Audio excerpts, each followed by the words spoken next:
Hello guys, நீ நம்ம என்ன பார்க்க போறோம் பார்த்தா, இன்னைக்கு திருச்சியில் ஒரு சின்னதாக ஒரு ஃபங்க்ஷன். அப்படியே நம்மளும் ட்ராவல்ஸில் ஏறி கிருட்டுன்னு அப்படியே நம்மளும் திருச்சி வந்து இறங்கிட்டோம். வர வழியிலேயே cut out, banner, radio set, வெடி சத்தம் அப்படின்னு போட்டு நொறுக்கி விட்டாங்க விஜய் ஃபேன்ஸு.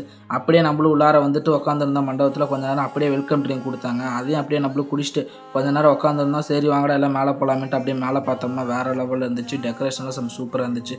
சரி அப்படியே நம்மளும் யார் கல்யாணம் பார்த்து முடிச்சுட்டு அப்படியே நம்மளும் கிருட்டுன்னு மேலே போயிட்டோம். மேலே போயிட்டு ஒரு 2-3 வீடியோஸ் வந்துச்சுட்டு ஸ்டேட்டஸ் போடுறதுக்காக அப்படியே ஃபோட்டோஸ்லாம் எடுத்துகிட்டு அதுக்கப்புறம் நானும் எங்கள் அக்கா ஒரு கிளிக் எடுத்துகிட்டு அப்படியே கிருட்டு நம்மளுக்கு கீழே வந்துட்டோம். கீழே வந்துட்டு அப்படியே மாப்பிள்ளையெல்லாம் பார்க்கலாமேன்ட்டு பார்த்தோம்னா தெரியவே இல்லை. சரி பக்கத்தில் போய் ஜூம் பண்ணி பார்த்தா தெரிஞ்சிச்சு. அப்படியே நம்மளை மாப்பிள்ளையும் பார்த்துட்டு ஒன்றா பார்க்கலாமேன்ட்டு பார்த்தோம்னா கடைசி வரைக்கும் பார்க்கவே முடியல. அப்படியே நம்ம ஃபேஸை பார்த்தோம்னா ரொம்ப டல்லாக வேறு இருந்துச்சு. முடி பார்த்தோம்னா ரொம்ப சம்பட்டையாச்சு. இதை பிளாக் ஆகிறதுக்கு என்ன வழிங்கிற மறக்காம கமெண்ட்ஸில் கமெண்ட் பண்ணிட்டு போயிருங்க. அப்படியே நீங்கள் முஸ்லீமாக இருந்தாலும் மறக்காம கமெண்ட்ஸில் கமெண்ட் பண்ணிட்டு போயிருங்க. முக்கால்வாசி முஸ்லீம் கல்யாணத்துக்கு போகிறதே இந்த பிரியாணி சாப்பிட்றதுக்கு தான். செம்ம சூப்பராக அல்டிமேட்டாக இருக்கும். வேறு என்ன நடந்துச்சுன்னு மறக்காம நெக்ஸ்ட் வீடியோ பார்க்கலாம். Bye guys.